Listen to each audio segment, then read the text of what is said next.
Oke, 1 menit lagi kita mulai. Tunggu.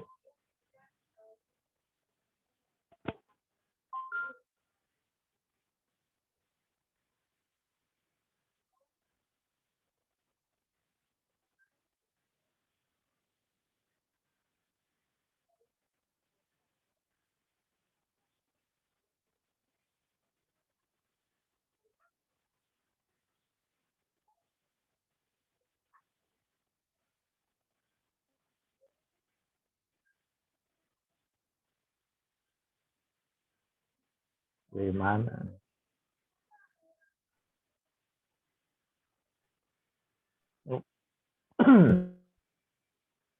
Oke, kita mulai ya pada saat hari ini. Silakan videonya dihidupkan.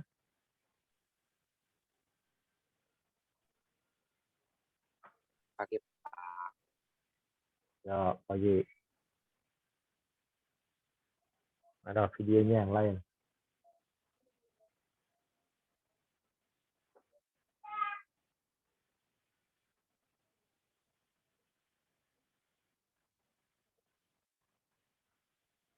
Oke, Nathanael.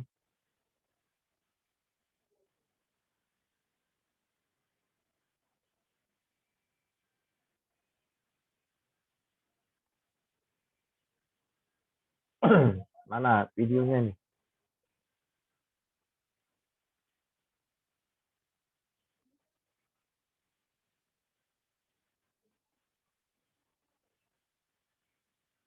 Yuk, yang lain mana videonya?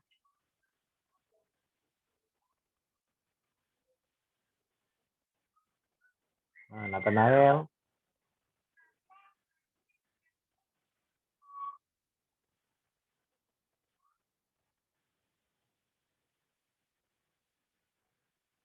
Yuk, masa mau ngidupin video aja nunggu sampai 1 menit ini?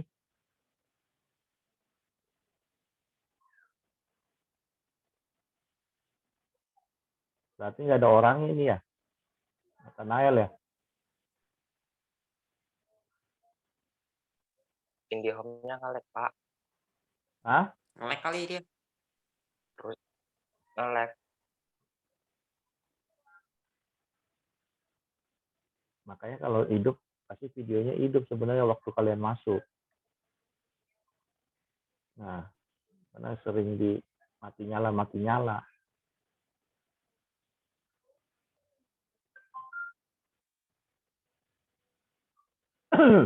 Oke, pada pagi hari ini kita akan masuk ke dalam materi bab yang ke-6.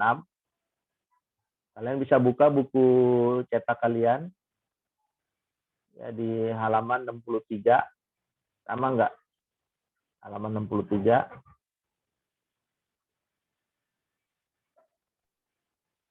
Oke, buka halaman 63-nya.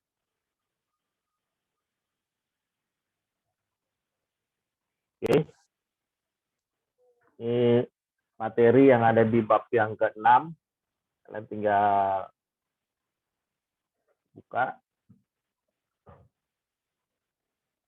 Oke, tentang gereja dan orang muda. Jadi ayatnya ini mesti kalian perhatikan ya, seperti yang selalu saya bilang, karena ini merupakan bahan ayatnya, ya, materi pokoknya itu ada di dalam Alkitabnya, di dalam 1 Samuel 16 ayat 1 sampai 13, di mana ini menceritakan tentang waktu Allah memanggil Daud untuk menggantikan Raja Saul. Ya, nah, nanti ada tugas di classroom itu kalian disuruh menceritakan kembali tentang 1 Samuel 16 ayat 1 sampai 3 ini. Kalian buat ceritanya, rangkumannya dari 1 Samuel 16 ayat 1 sampai 3 tentang Allah memanggil Daud. Ya, Allah menggantikan Saul, ya, Raja Saul menjadi raja pertama Israel yang harus diganti dengan Daud. Nah, seperti itu. Nah, di dalam bab yang ke-6 ini kita akan masuk ke dalam materi. Nah, dimulai dengan kegiatan pertamanya itu kita disuruh mengamati, ya. Di sini kegiatannya dikatakan, pernahkah kamu mengamati beberapa orang muda seusia kamu, berarti usianya sekitar 17 ya, 17 18 lah umur kalian. ya dalam gereja. Mungkin ada beberapa yang ke gereja, ada beberapa yang tidak di gereja. Jadi di sini kita bisa membandingkan dari seluruh ya, karena ini kegiatan jarang ya sekarang untuk di masa pandemi ini, kita akan lewati ini karena kalian pasti tidak bisa mencoba untuk apa ya istilahnya meneliti ya. Jadi jumlah mereka lebih banyak biasanya kalau secara umum pernah yang kita datang lebih banyak mana di gereja orang-orang muda dengan orang-orang yang lebih tua. Menurut kamu sekarang ini gereja dipenuhi dengan anak-anak muda atau dipenuhi dengan orang-orang tua? Ada yang bisa jawab?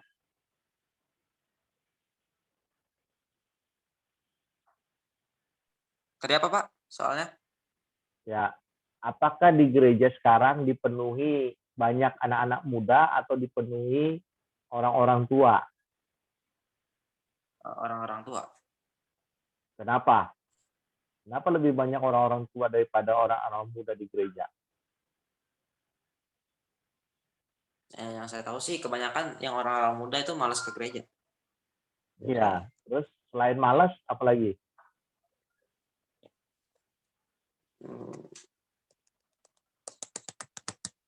Oh, udah, saya tahunya mereka malas. Nah, kalau kalian lihat pandangan beberapa anak-anak muda tentang gereja, dikatakan gereja itu membosankan, jenuh, begitu aja, ya monoton. Terus masalah khotbahnya, pengajarannya, cuman bisanya menyinggung, menakut-nakuti. Nah, itu alasan-alasan yang ada. Nah, di sini di bagian B, ya di halaman 63 ini, ya ini banyak banget seperti itu. Ya, alasan-alasan seperti inilah yang membuat mereka merasakan bosan. Nah, seperti itu. Nah, jadi pada saat hari ini, ya pagi hari ini kok videonya nggak pada dinyalakan sih? Ya, jadi untuk hari ini, ya hal-hal yang membosankan, wifi-nya. ya hal-hal yang membosankan ini, ya membuat mereka merasakan bosan. Sama seperti kalian, pasti kalian bosan belajar Zoom seperti ini, belajar PJJ atau BDR, belajar dari rumah, atau PJJ, pelajaran jarak jauh, atau modelnya apalah, ya secara online ini. Ya, jadi paling saya tahu gitu ya, kalian pasti membuat diri kalian bosan, jenuh. Ya lebih baik ke sekolah aja, belajar di rumah. Nah, seperti itu. Nah, kalau ditanya sekarang, lebih enak PJJ apa datang ke sekolah? Datang ke sekolah. Ya, kenapa kamu mau datang ke sekolah? Jenuh di rumah. Ya, dulu waktu kita di sekolah maunya libur gitu ya. Sekolah bosan banget nih, kagak ada liburnya. Nah, itulah makanya manusia kalau untuk mencapai kepuasan manusia dengan apa ukurannya itu kita, nggak ada sesuatu manusia itu merasa dirinya puas dengan apa yang dia dapatkan atau yang dia inginkan. Pasti masih aja ada kekurangan kepuasan itu sendiri. Ya. Nah, Saya jadi lebih nyaman di rumah. nah, kan ada orang modelnya lebih nyaman di rumah, tapi kamu mau sampai kapan di rumah terus? Pasti nanti kita akan mengalami kejenuhan.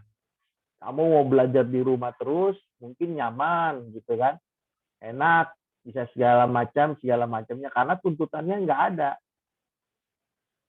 Ya biasanya orang kalau dalam protek di dalam dirinya sendiri, ya untuk kenyamanan dirinya sendiri masing-masing. Ada orang yang suka misalnya nanti kalau kamu bekerja, ya selesai SMP, SMA, kuliah terus kalian bekerja. Kalau Sandi, kalau mau bekerja kamu mau jadi orang lapangan apa yang mau di dalam office, dalam kantor, dalam ruangan? Office sih Kita saya kamu nih, kamu kerja maunya. maunya di belakang meja di kantor atau kamu yang di lapangan keluar? Office. Soalnya saya agak Ya. malas itu keluar-keluar. Nah, agak malas keluar. Kalau Emil? Yang ini yang ngelayanin. Maksudnya yang layanin?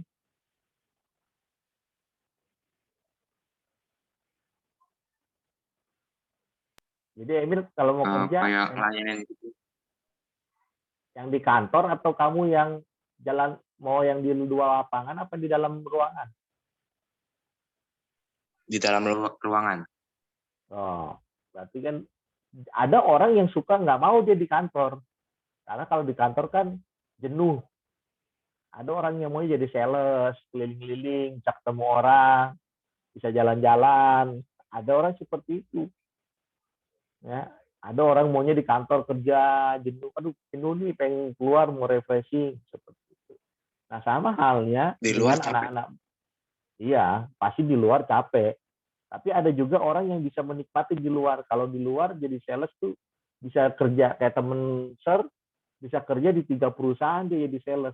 Di satu sisi dia ngerjain punyanya ini, satu sisi dia ngerjain ini. Ya, jadi gajinya double 3.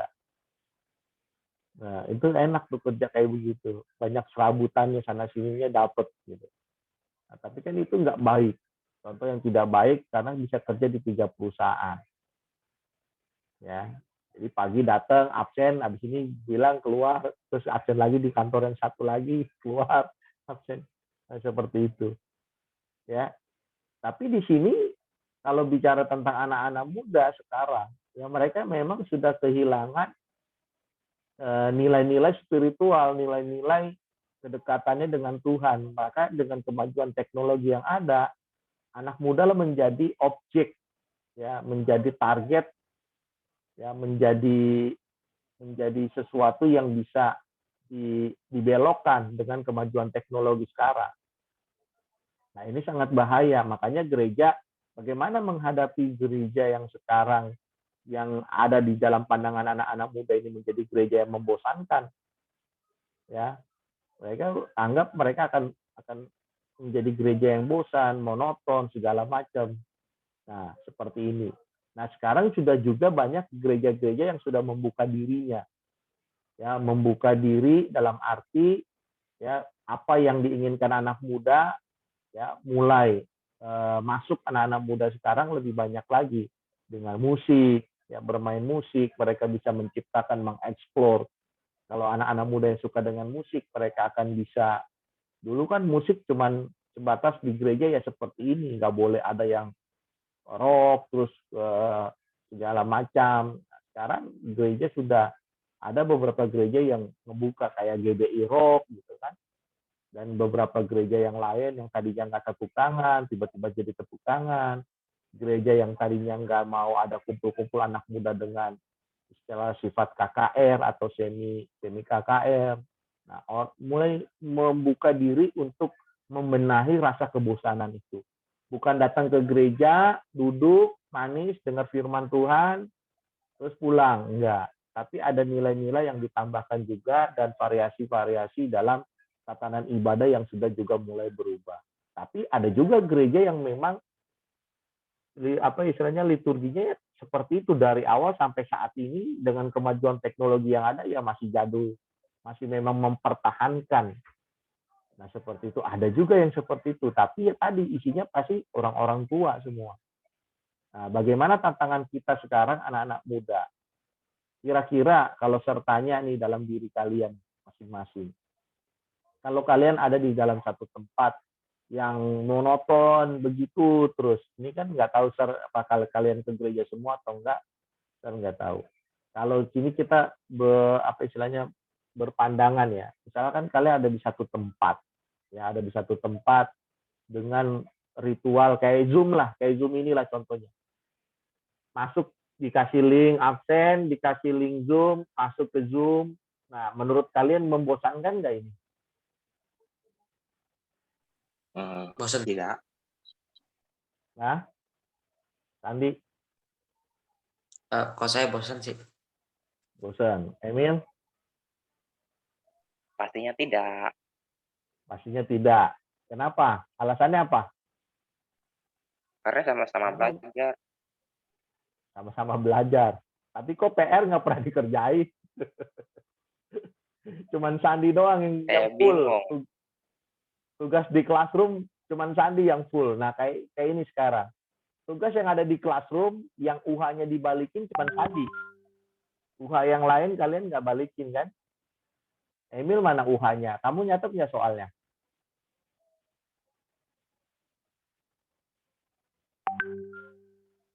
Ya, Emil.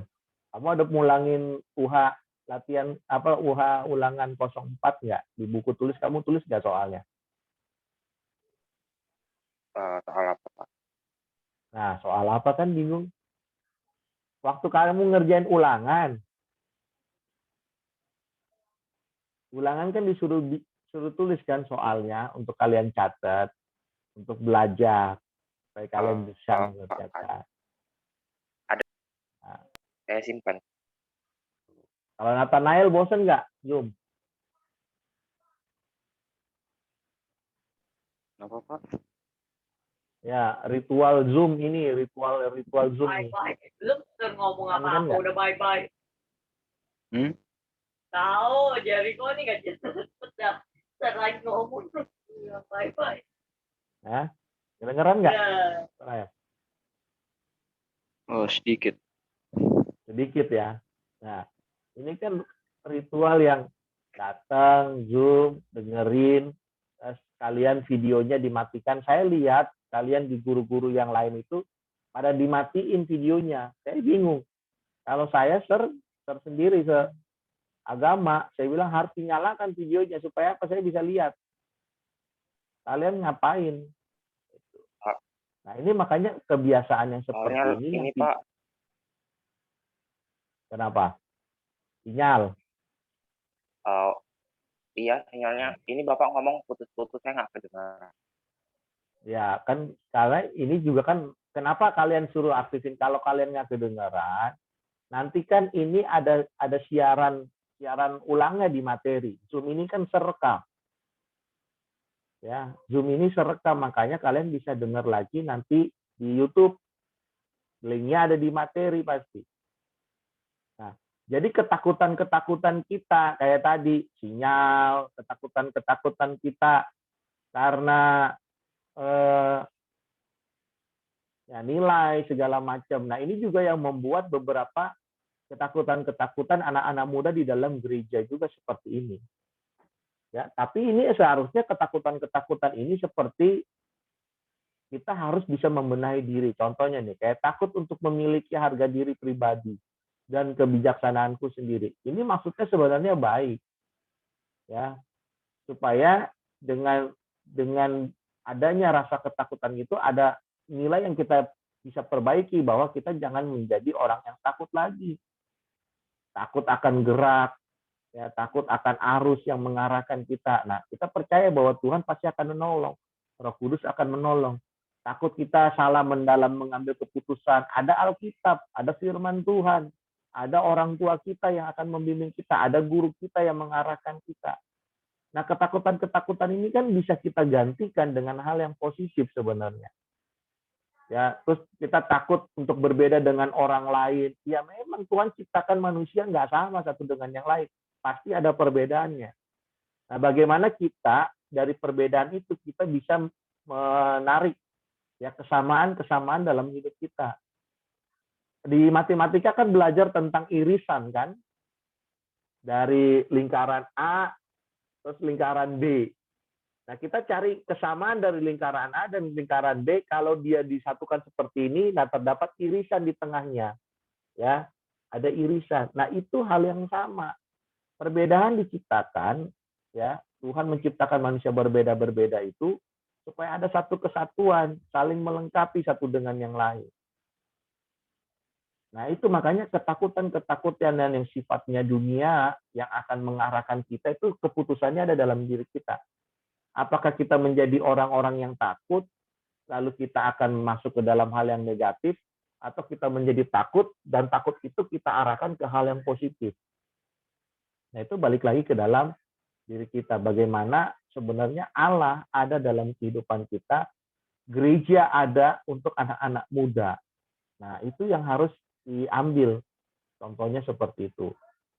Oke, di materi yang ke-6 ini hanya mengupas tentang gereja dan anak muda. Sebenarnya dari bab yang keempat tentang gereja gereja dengan lingkungan, gereja dengan kesaksian, gereja dengan anak-anak muda, ini sama sebenarnya. Ya, saling terkait. Nah, tugasnya pada saat pagi hari ini, perhatikan ya, Sir kasih lihat contohnya. Karena kita harus masuk ke dalam tugas spiritual dan tugas sosialnya. Nah, yang seperti Sir pernah bilang di beberapa bulan yang lalu, kita lebih banyak akan prakteknya. Nah, sekarang Sir akan tunjuk. Ini kelihatan nggak, Sir? Udah ganti begini, kalian bisa lihat nggak? Atau nggak? Ayat hafalan selama 1 bulan kelihatan? Nggak. Kalau nggak, Sir mau pindahkan nih, kayaknya layan share-nya. Oke, ini dah. Kelihatan gambarnya? Kelihatan. Nah, ini harus kalian print. Nah, printnya ada di mana? Ada di forum tentang kartu ayat hafalan di Classroom. Di Classroom kalian masuk ke forum yang tanggal 23 Februari ada kartu ayat hafalan ini. Ini di print. Sir, saya nggak punya print. Saya nggak punya, ya itu kan ketakutan-ketakutan. Saya nggak punya. Kamu bikin sendiri di kertas, bikin kotaknya sama seperti ini. Modelnya sama seperti ini. Nah, di kertas APS atau di buku gambar. Buat seperti ini kotaknya. Oke. Nah, kalau kalian sudah buat, bagaimana cara mengerjakan ini? Sir kasih waktu untuk nilai KI spiritualnya ini dengan KI sosialnya ini, ya, untuk sosial KI 2 sosialnya. Nah, di sini cara mengisinya. Nah, sekarang tanggal berapa? Tanggal 25 kalau saya. Ya, tanggal 25. Oke. Sekarang tanggal 25 kan? Nah, kita mulai dari hari Kamis. Tanggal 25 bulan 2. Ini jangan lupa ya, namanya ditulis di sini nih, namamu. Nama, kelas, 9. Ya, ini bulan Februari sampai Maret. Kenapa sampai Maret? Karena nanti ada Maretnya. Nah, misalkan di sini ayat hafalan kamu mulai dari Yohanes 3 ayat 16. Nah, ayat hafalan ini ya terserah kalian mau isi apa ayat hafalan yang kamu hafal. Ayat hafalan yang kamu hafal ini. Kamu tulis ayat hafalan yang kamu hafal. Nah, besoknya tanggal berapa? Besoknya tanggal 26 bulan 2. Misalnya saya mau hafalin Amsal 1 ayat 7. Ya. Nah, Sabtu Minggu kalian nggak usah nulis ayatnya. Ya, Sabtu itu tanggal 27, Jumat 28, Minggu 28. Nah, mulai lagi Senin. Senin udah mulai tanggal 1. Bulannya udah bulan 3. Kalian mau hafalin misalnya 1 Tesalonika 5 ayat 18. Nah, terus ini kamu isi sampai penuh. Ya. Tulis dulu. Kamu mesti tulis dulu tanggalnya sampai penuh. Nih, tulis sampai penuh. Kalau sudah di sini, dilanjutkan ke atas. Nah, sampai di sini. Sampai di hari Rabu. Ya, berarti totalnya ini ada berapa? 25 ayat.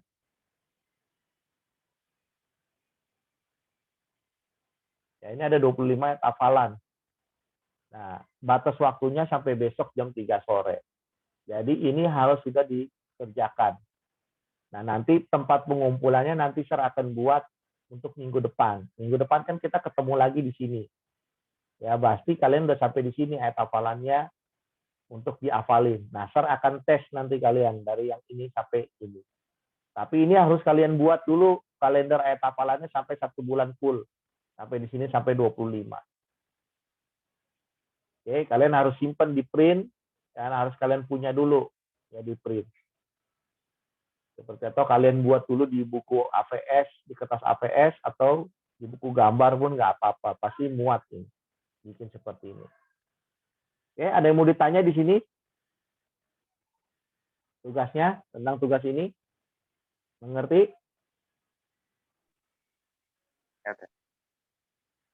Paham nggak? Halo? Pak, Ya, ntar kan Kamis ntar ketemu lagi. Jadi Ah. kita yang Kamis, Jumat, Sabtu, Kamis, Jumat, Senin, Selasa, Rabu itu harus diingetin gitu. iya harus hafal. Tiap Ini kan hari. ayat-ayat yang harus kamu hafal. Karena nanti Sir akan tanya. Mengambil nilai. Nah, seperti kemarin praktek itu kan ada namanya KI 1.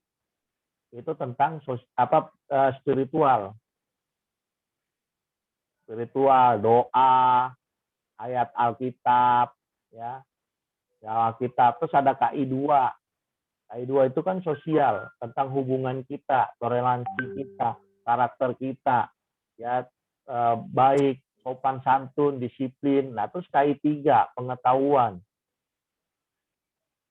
Ya kan? Lalu KI 4, keterampilan. Nah, ini dia ada nilai keterampilan juga.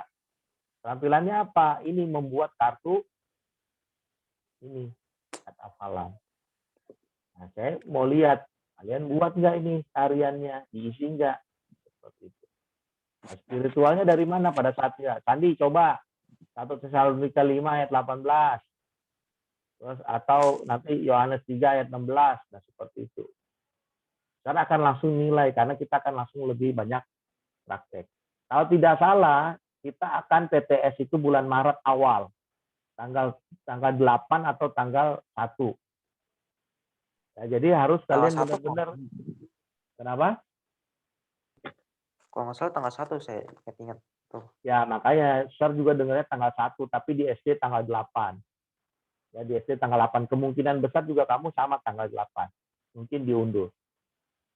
Nah, jadi seperti itu. Ya, jadi nilainya Sir akan langsung ngambil dari Zoom. Jadi orang-orang yang ikut Zoom aja yang dapat nilai pasti. Tadi kelas 7 itu banyak yang Zoom.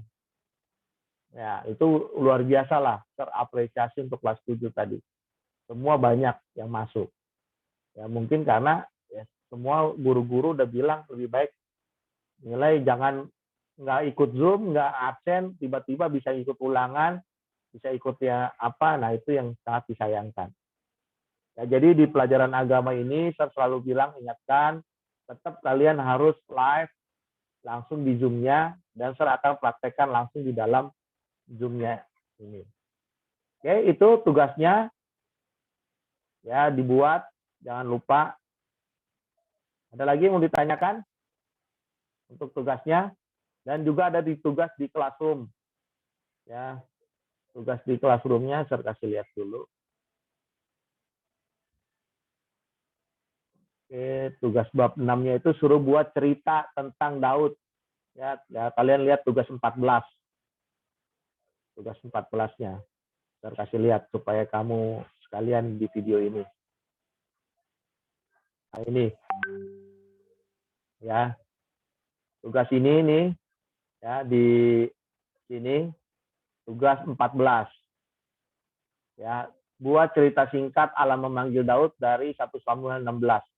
Kalian bikin rangkuman cerita tentang Daud dipanggil oleh Allah menggantikan Raja Saul. Tulisnya di buku tulis dan dikumpul di tugas ini. Berarti ada 2 tugas yang kalau kalian kerjakan. Yang pertama tugas keterampilan untuk penilaian spiritual dan sosialnya. Lalu yang tugas ini adalah tugas pengetahuan KI 3-nya.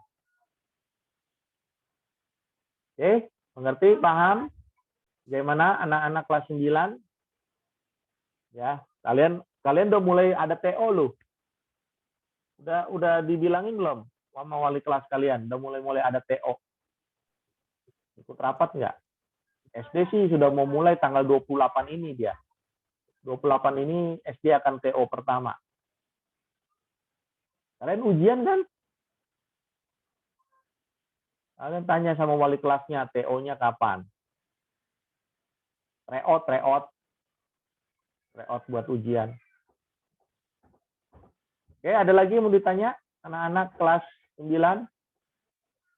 Nggak ada? Kalau nggak ada nanti Sandi berdoa. Silakan Sandi.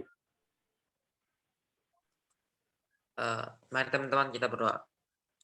Tuhan, terima kasih Tuhan atas siang hari ini Tuhan, kami semua bisa berkumpul Tuhan. Terima kasih Tuhan atas pelajarannya Tuhan, sudah berlalu Tuhan, sebentar kami akan selesai Tuhan, berkati kami Tuhan, dan gurunya Tuhan yang telah mengajarkan kami Tuhan. Dalam nama Tuhan Yesus, haleluya, amin. Amin. Oke, saya ingatkan tugasnya di Classroom, tugas 14, dikerjakan dengan materi yang tadi, kartu ayat hafalannya itu ada di forum.